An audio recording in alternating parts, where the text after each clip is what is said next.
Well, hi, and thanks for joining me here in my shop. Gee, I can't leave this radio alone, so I'm in here in the afternoon, poking around with it, and I managed to find something a little bit interesting. So I was doing the wood stick poking thing, nothing happened at all. I then decided I would lift the grid caps on some of these tubes and see what happens. So I started with the first tube, 6SA7. I pulled the cap off, and there's none of this. Okay, so I put the cap back on, did something, and then I've turned on my cameras here so you can watch too, because I know you're following along. And I really don't like to work away here and have something happen and then everybody who's invested time in watching my videos misses it. Ordinary screwdriver, and all I'm doing is touching the different prongs on the tube in order to change the situation. That's about all I can say. Very minor change, but I have the radio. See, it's on the verge of oscillating. You can hear it. It's trying its best. So I'm just touching the pins on this first tube. I was touching other stuff too in here. Oh.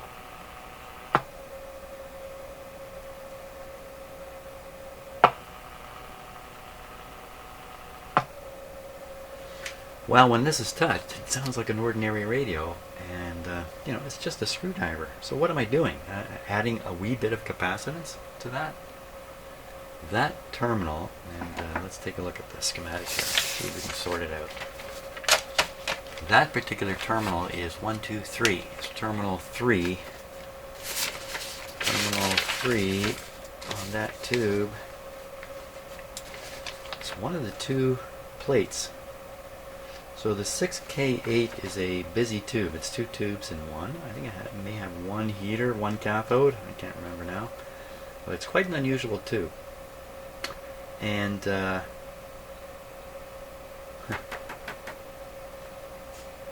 interesting. Of course, that's the oscillator tube too. So, you know, what tube is going to be involved in a spurious oscillation? How about an oscillator tube? So all I'm doing is touching the plate. That's bizarre. Why would that affect anything?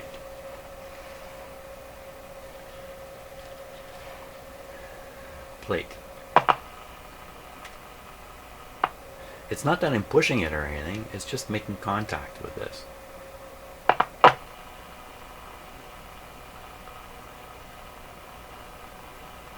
Could be I'm just introducing a noise signal from the shaft of the screwdriver on into the rest of the radio. And you can kind of see the I turned away from and looked at my computer screen, and look what happened. Let me touch a few more of these.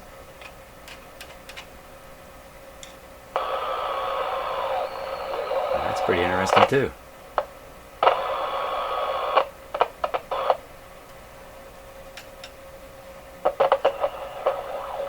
Just gets more and more interesting. Look, I'm back to this switch now. Is this switch implicated in this? I don't think so. Let me work it a bit. It's going to be a little noisy.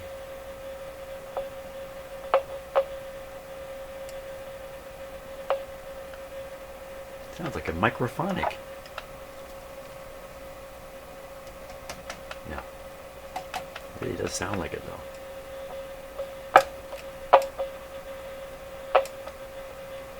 Okay, let's just turn it down. Short wave. Turn it back up. It's pretty much the same thing. Slightly different pitch. That's interesting too. Everything is interesting.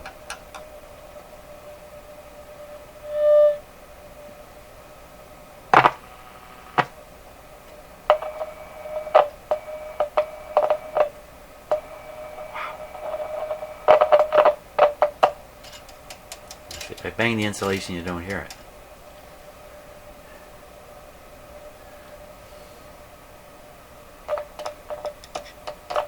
Jeepers creepers.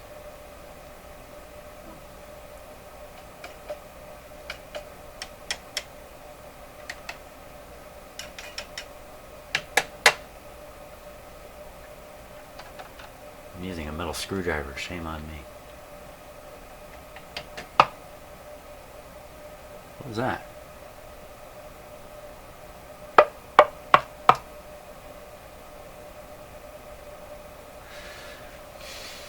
That's one of the capacitors I installed. Now don't get too excited about that sound. Sometimes even cords, even shielded wires like microphone wires, if you whack them, you'll actually hear that sound. It'll actually transduce electricity into the wire. I'm not going to try it on mine, but I've seen it a few times. It's quite dramatic. Just take a metal screwdriver, just tap it on the wire. Donk, donk, donk. Is that what's going on here? I don't think so, because if I tap it lightly,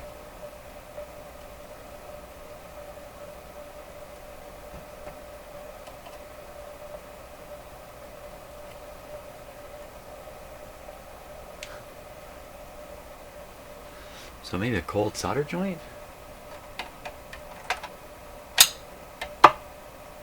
Something going on here. Okay, let me see if I can just wiggle it. Oh gee, everything I touch just sounds just so much like microphonic something.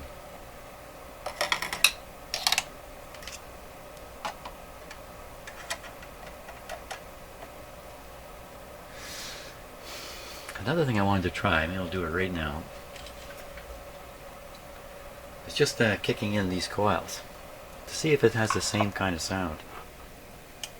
Kicking, I selected this one. I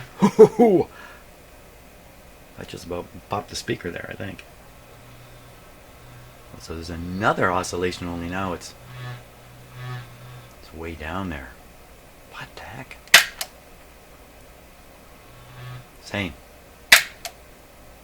Okay, I think we're on this coil here.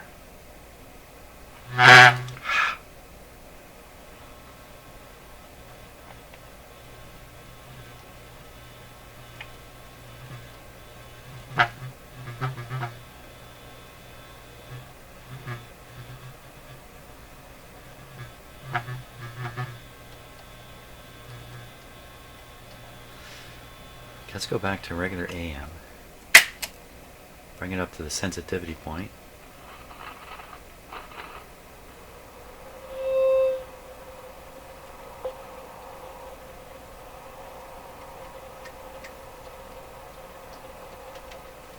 Only reason I'm willing to do that, by the way, is I know I cannot get a shock because I'm taking care of my other hand and I'm standing on a rubber mat, etc. So I necessarily recommend people do that. So these shouldn't be involved in the circuit at all. And I think I mentioned earlier, this thing has two styles of oscillator in it. That's a little interesting in itself too. So it has a oscillator style associated with these, and then a different style of oscillator, local oscillator, associated with the AM. What is it? Is it something I haven't figured out yet? Is it something up on top?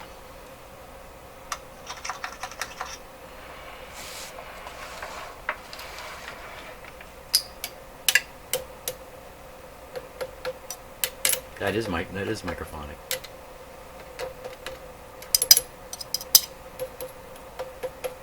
You know, I'm going to change this tube. Maybe it's just a tube. You know, these tubes have internal capacitance that can get out of control, or they had trouble controlling it initially in the early tubes. Let me try another tube.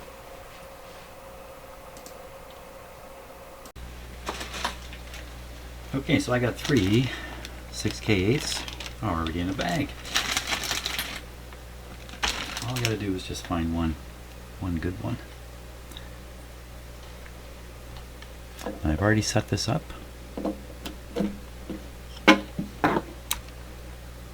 I'll double check it here. Okay, good cap on. 6K8, 6.3 volts, 2 on the signal, 20L, 27345, 27345, 0610, 0610, 43, C. Okay, everything's set right. I'll pull the one out of the radio in the meantime. We can test that next, actually.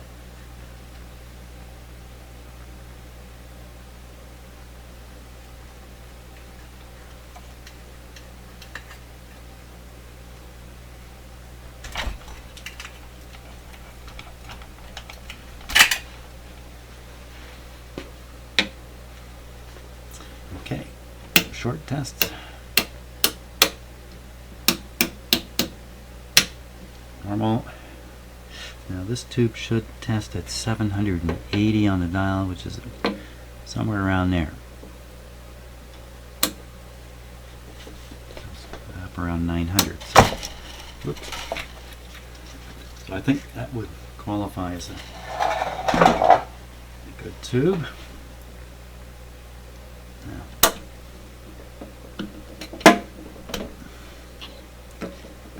Put in the one that was in the radio here.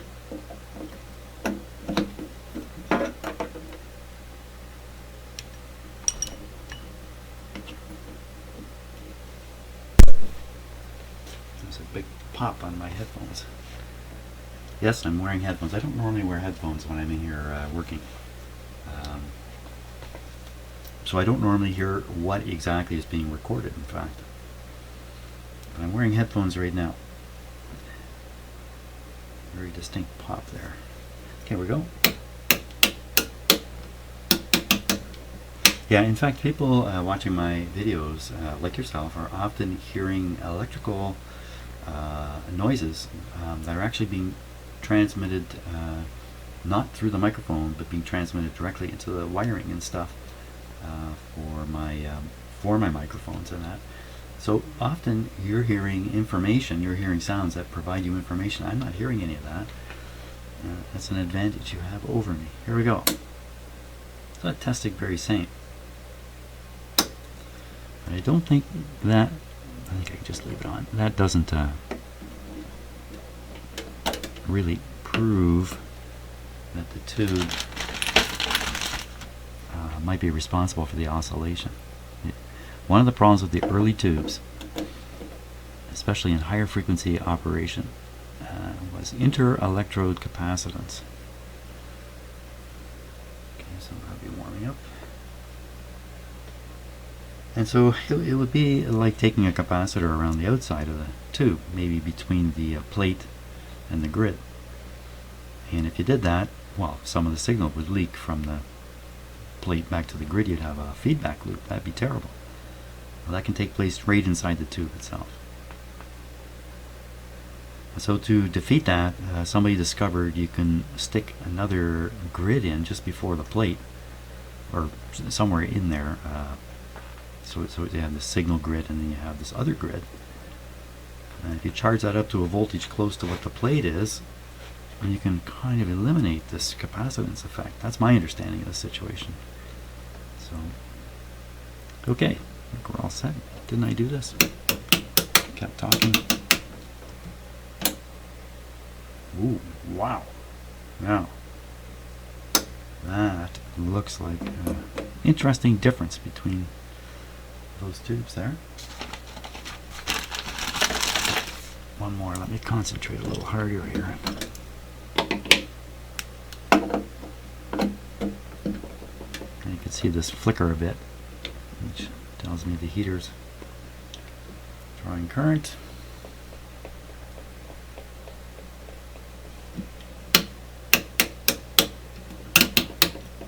No shorts.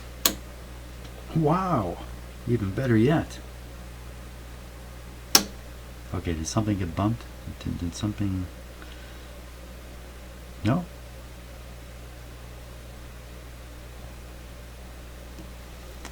Okay, another really good tube. Let's go back to the original. This is the original one. To make sure I'm still getting the same lousy reading.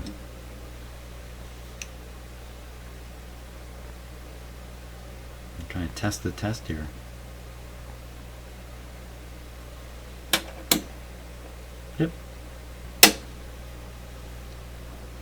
Now, if the tube is testing weak here, would it be more likely to cause oscillations? I don't know. I'm going to take these good guys. This one I'm going to set aside.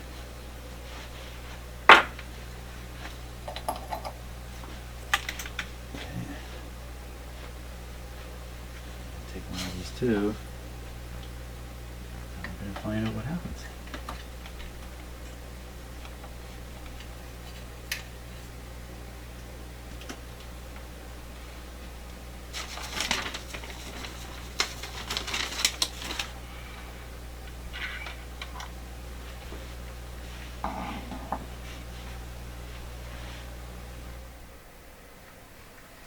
Okay, let's see. Everything ready to go? I think so. Turn it down. Lights normal.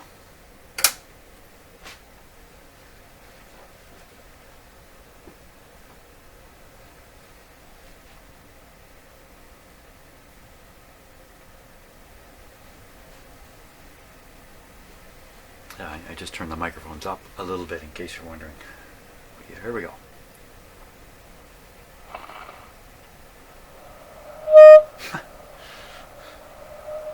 Well, we know what it's not. And we know we have a better tube in there now too, which is pretty good.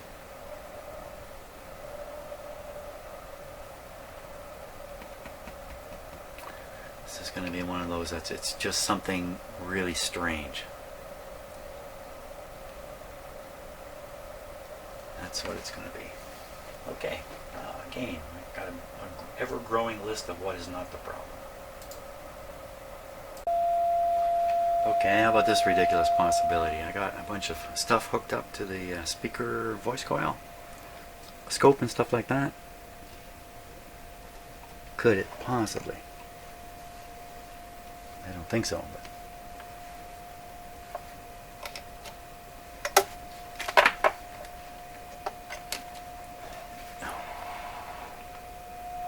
no, of course not.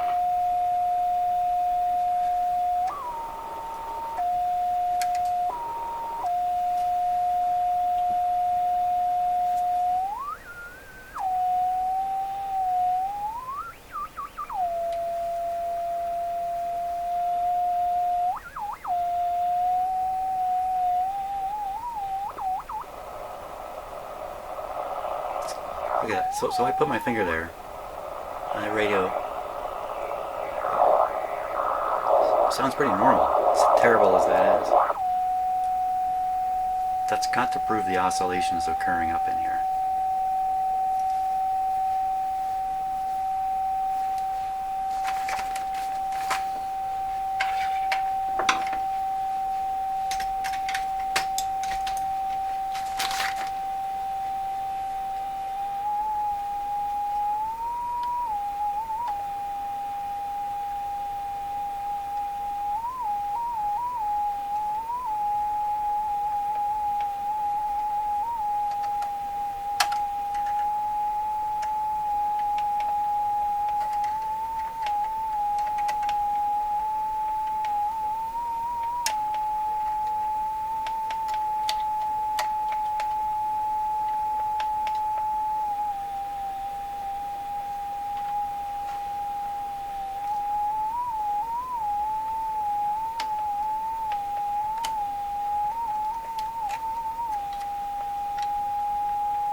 I wonder if when the excess wire was on here, if the last person didn't do something, it could be just some kind of regular alignment thing to compensate for these wires. And now I've removed the excess wire. And so the compensation has now turned into the problem. That would suggest me I should carry on with the alignment. Just carry on with the alignment process. And you know what? I don't know what else to do, really. Yeah. Alignment. More alignment. Well, maybe I've got the right idea when it comes to the tube. I just got the wrong tube. So look at this tube here. Now, this tube, this is a really old version of this tube. The glass, it's large. This is the same tube electrically. It's the same number. Look at it. It's another one of these metal clad ones, like these. And perhaps when this radio came out, you know, I'm not sure of my history here, all these tubes were glass. I don't know when the metal tubes are really introduced. But here we are, 6Q7. So let's give it a test.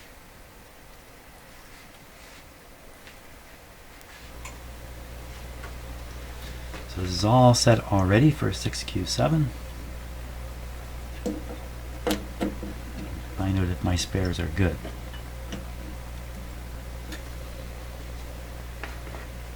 I've got two. I found two fairly quickly.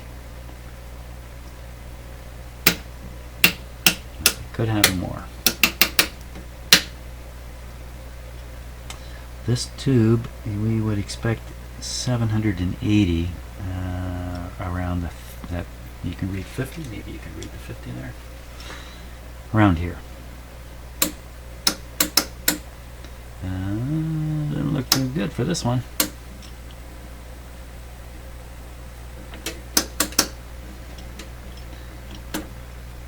Watch the light. Yeah, it shows that it's heating. Wow. Seems like it's heating. Feels like, yeah, feels like it warmed up a bit. These have come in from the garage.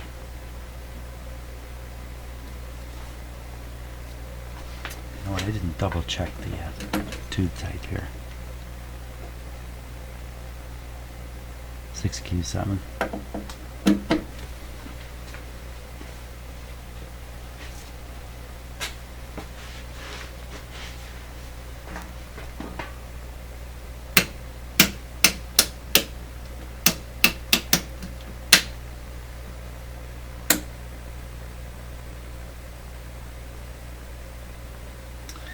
So that's reading 500, and it should be 780. So 1,000 is here. You can see it's way off from really being very good. That's only one part of the tube, though. Let's check the other part here.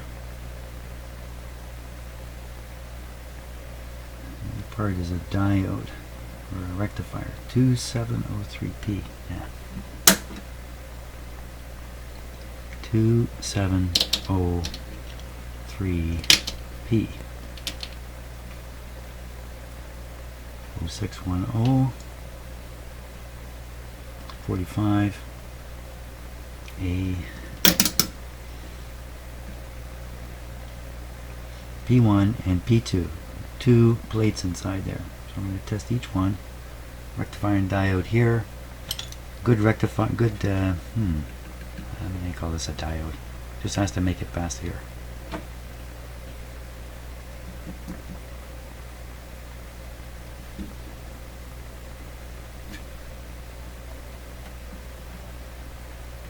Okay.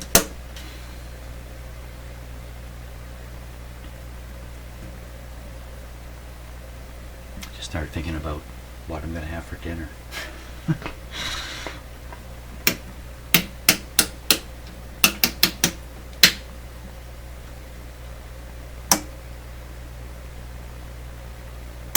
That's in the good range.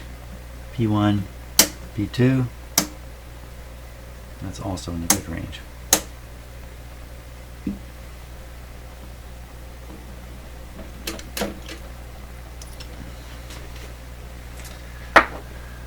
Let's try the one in the radio here.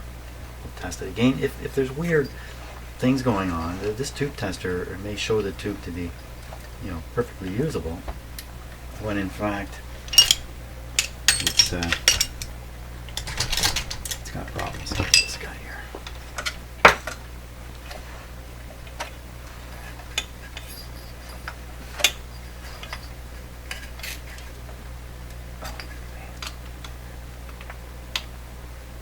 I think taking that tube out would be easy.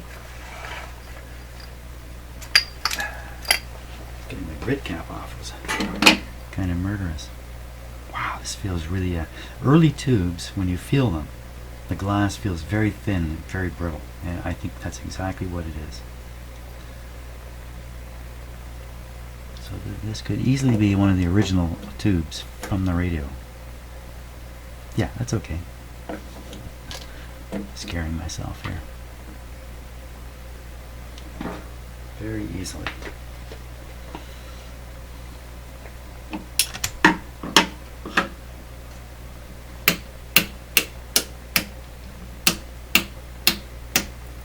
No shorts or serious leaks. Now we're testing the rectifiers to start off with.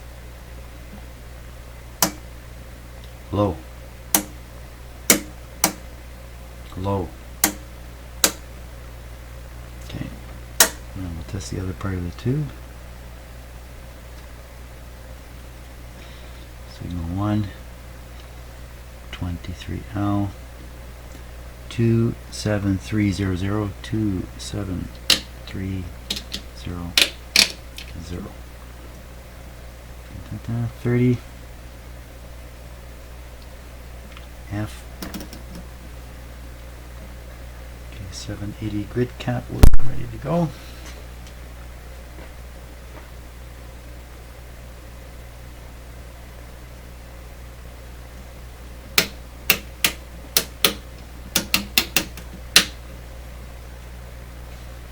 This time it's mutual conductance, 780 again, so right around here.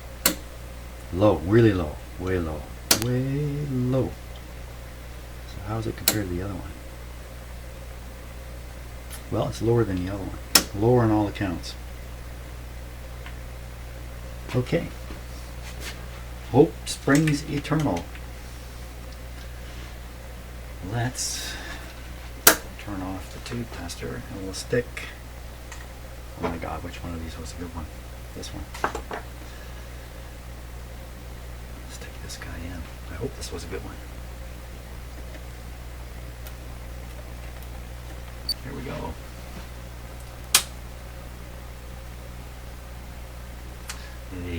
Because some of the capacitors were still charged, so it didn't take as much. And the heaters, actually, it would be the heaters were still warm.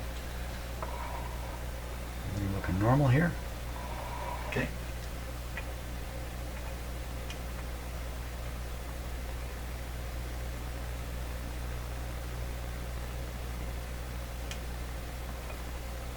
Wow.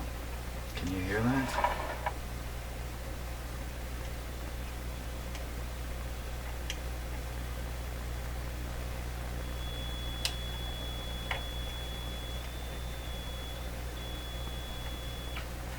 Oh, it's nothing more than heterodyne.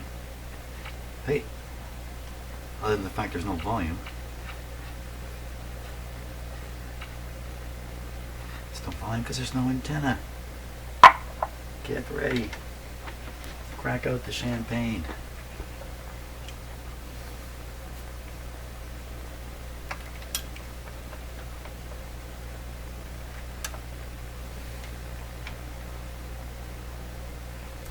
Hold on the champagne.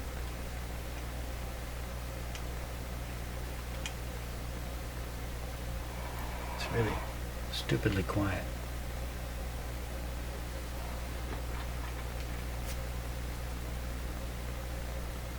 Very stupidly quiet.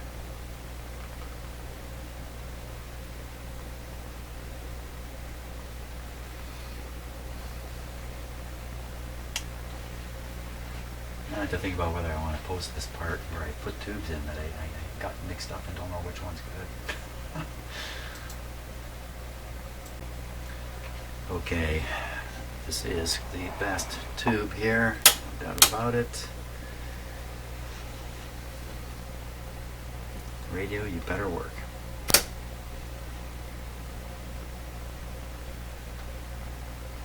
Get better or I'm gonna go have dinner.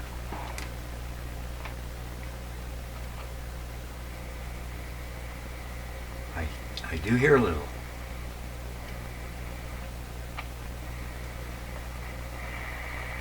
Huh. Where's the squawky? Okay. Still got that powerful heterodyne thing. Now, wait a minute, I got this antenna switched on.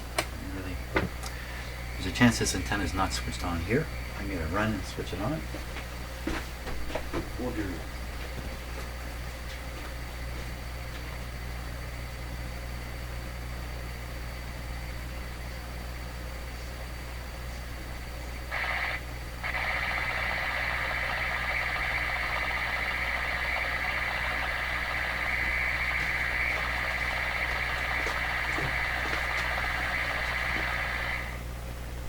Seems a little better.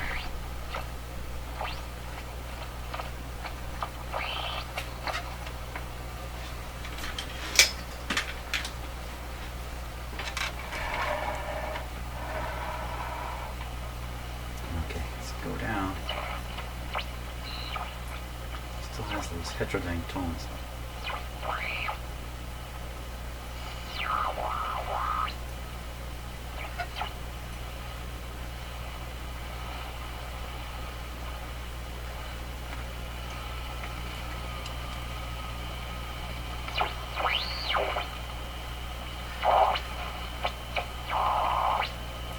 Okay, loop antenna. Not very good. That was not very good.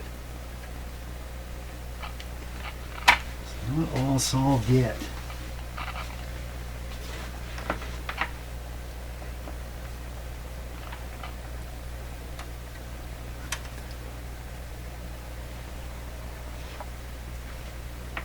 There.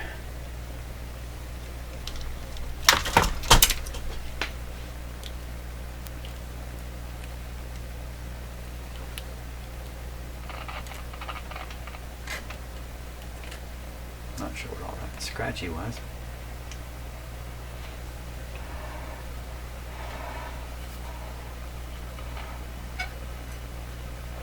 Does not bode well.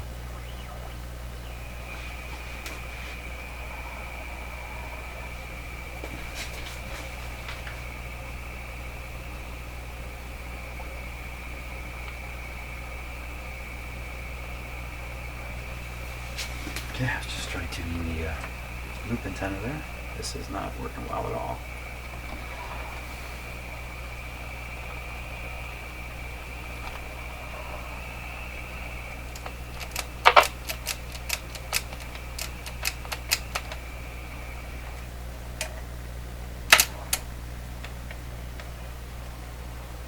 Shortwave.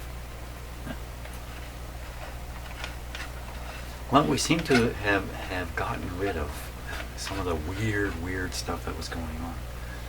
We don't seem to have jumped every hurdle in this radio yet. Okay, a little bit, every little bit.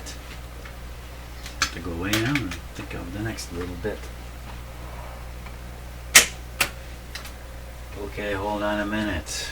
An idea did come to mind. So I have this guy's big brother out in the garage. It's the same radio, just with more bands. So it's like the next level up. If you wanted to spend a little more money, go get that one. So I took a photo here. I'm just going to show you my phone. Kind of a weird way to show a photo here. So it's kind of the same as this radio. It's really very similar. Really. Oops. Can you see what that is? That's a metal shield. It's a metal shield on the glass 6Q7 that almost certainly is under there.